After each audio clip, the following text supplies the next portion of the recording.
It seems like we're being taxed every which way we turn. And as most Americans assume that once you buy your car, pay your sales tax, register it, and keep up with the routine fees, you've made your financial obligations as a vehicle owner.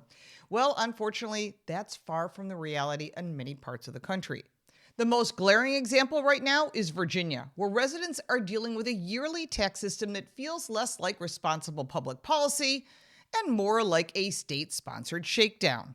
And the taxes continue to come year after year for your vehicle. And don't worry, it's not just Virginia. There are other states who are going to follow.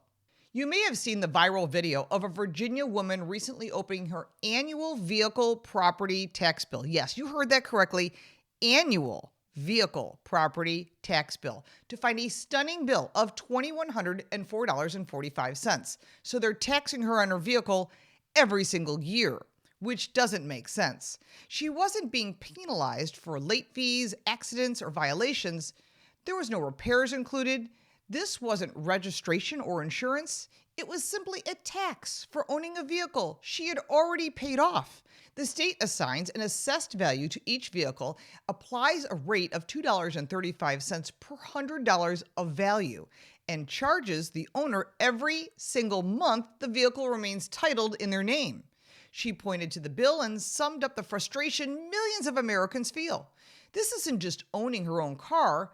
Not anymore. It's about the state shaking her down because they want money every single month and they send you an annual tax bill for just owning a vehicle. Imagine what those numbers could be for many people who have more than one vehicle. What most people don't realize is that the government is the one deciding what your vehicle is worth. Not you, not the market, and definitely not an actual buyer. In states that impose yearly vehicle property taxes, the valuation is created by your local tax assessor or the Commissioner of Revenue. They rely on industry databases like NADA, JD Power, Black Book, or other sources to determine the fair market value, even if that value has nothing to do with the vehicle's real condition or the current market demand. That means your car's official valuation can increase even as it ages, simply because the guidebooks reflect a national trend or a temporary spike in used car prices. The state then taxes you on that number regardless of whether you could actually sell your vehicle for that price. This makes no sense whatsoever. How are they going to determine your vehicle and its actual value?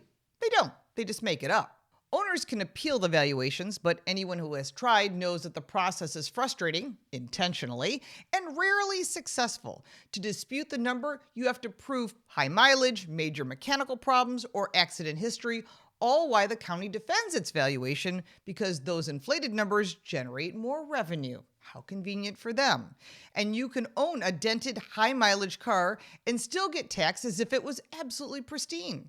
And that disconnect is part of what makes the system feel so unfair for everyone. This entire setup creates a perpetual double taxation model. When you buy a vehicle, you pay the sales tax up front. Depending on the state, that can be quite significant. But in states like Virginia, you pay again every single year for as long as you own it. Registration fees, insurance requirements, state inspections, emissions testing, fuel taxes, and local add-ons. Well, that makes the fees just layer on top of that and gets real expensive. For families with multiple drivers or rural residents who depend on vehicles to get anywhere, these reoccurring charges become a major burden. And now the federal government wants to add another layer. If that isn't enough, the House Transportation and Infrastructure Committee has introduced a proposal to impose a new annual federal tax on all registered vehicles, $200 per year for electric cars, $100 per year for hybrids, and $20 for every other passenger car.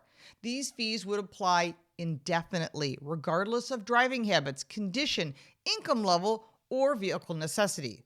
The proposal is expected to raise around $7 billion a year. But even that only fills 1/3 of the current shortfall for the Highway Trust Fund. I understand they don't have the gas taxes, but this is certainly not the way to do it. What's worse is the same bill delivers an average tax cut of $278,000 over 10 years to the top 0.1% of earners. Everyday Americans pay more to keep their driving, while the wealthiest see the biggest benefits. This imbalance is fueling much of the outrage behind this current debate. It's not a great idea, and whoever came up with this should throw it out. Now, historically, gas taxes funded the national highway system because they acted as a logical user fee. The more you drive, the more you fuel, the more you buy, and that would contribute to maintaining the infrastructure and, of course, the bridges in actual use. The problem is that gas taxes haven't been adjusted for inflation since 1993. Not that I want gas taxes to go up, mind you, but as vehicles have become more fuel efficient, the revenue stream has fallen behind.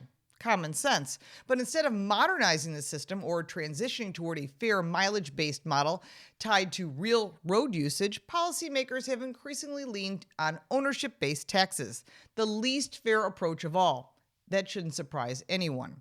The human cost of these policies rarely gets attention. For many Americans, a vehicle isn't a luxury. It's the only way to get to work, take kids to school, make doctor appointments, or care for elderly relatives.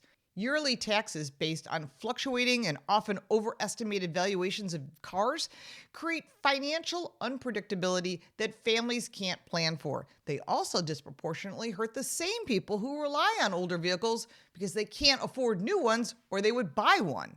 There are far better solutions. Policymakers could update fuel taxes to reflect inflation, adopt a realistic and privacy-protected mileage-based approach, streamline wasteful transportation spending, and prioritize projects that genuinely improve the infrastructure, safety, and efficiency. All of these would create a transparent model where people contribute based on actual use, not some arbitrary valuation created by some government official who probably wasn't elected. Now, Virginia's situation has become a flashpoint because it reflects the national trend. Americans feel squeezed, and they are increasingly questioning why the government continues to charge them year after year for something they already own. Vehicle property taxation may look like an easy revenue on paper, but it's deeply disconnected from economic reality and from what drivers need to stay mobile and financially stable. Ending annual vehicle taxation isn't a radical idea. It's a return to fairness and common sense. When you've already paid sales tax, kept up with the registration, followed every rule required to drive legally, the government should not be allowed to treat your car like a permanent ATM. The pushback we're seeing now is long overdue, and lawmakers would be wise to pay attention.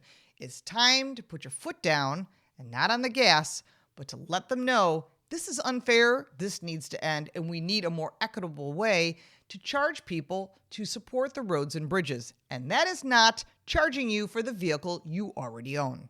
If you like this video, give it a like and subscribe for more videos like this, and check out our car review channel, Car Smarts. You can support me by buying me a cup of coffee, and if you want even more content, check out the links in the description. I'm Lauren Fix. Thank you so much for watching.